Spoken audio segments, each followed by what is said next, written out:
हामीलाई थाहा छ कमरेड, तपाईँले नाटक गरिराख्नु पर्दैन। तपाईँले भनेको कुराहरू सबै पुग्दै आएको छ।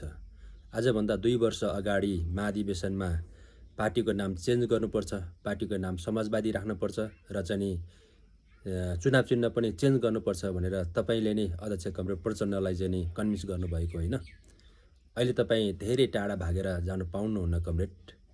तपाईँलाई सारा हामी कार्यकर्ताले विश्वास गरेको एउटा भरपर्दो नेता हो, हिजोको भरपर्दो कमान्डर हो। आज तपाईँ यो बाना र त्यो बाना भन्दै तपाईँ तर्की हिँडेर चाहिँ सुख पाउँदैन। यी 10 वर्षका महान जनयुद्धमा घाइते भएका, अपाङ्ग भएका, शहीद भएका आम नेपाली जनताका छोराछोरीले तपाईँलाई धिक्कार्नै छ।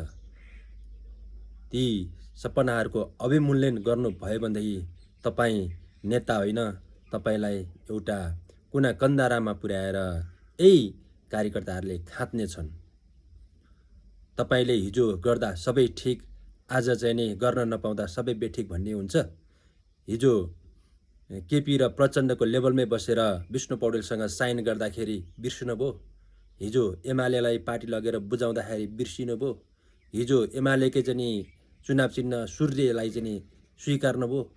आज चाहिँ नि सबै दलहरू मिलेर एउटा वामपन्थी एकतालाई चाहिँ नि मजबुत बनाएर चाहिँ नि जान खोज्दाखेरि तपाईँ आज यी सबै माओवादीको चाहिँ नि सिद्धान्तहरू, हिजो हामीले गरेका चाहिँ सबै कुराहरू चाहिँ नि गुम्दैछ भन्दै आज स्याल हुइया गर्दै हिँड्नुहुन्छ। यो कदापि हुन सक्दैन। माओवादीको एजेन्डा जबसम्म रहन्छ त्यो गणतन्त्र, धर्मनिरपेक्ष, समानुपातिक, समावेशी हैन, छुवाछुत जबसम्म चाहिँ नि यी रहिरहेको नि, छुवाछुतको अन्त्य यी सबै चाहिँ नि रहिरहेको नि, तबसम्म चाहिँ नि गणतन्त्र रहिरहनेछ। र तपाईँ हामी जस्तो मान्छेहरू जबसम्म बाँचिरहन्छौँ तबसम्म यो हाम्रो एजेन्डा रहिरहेको छ।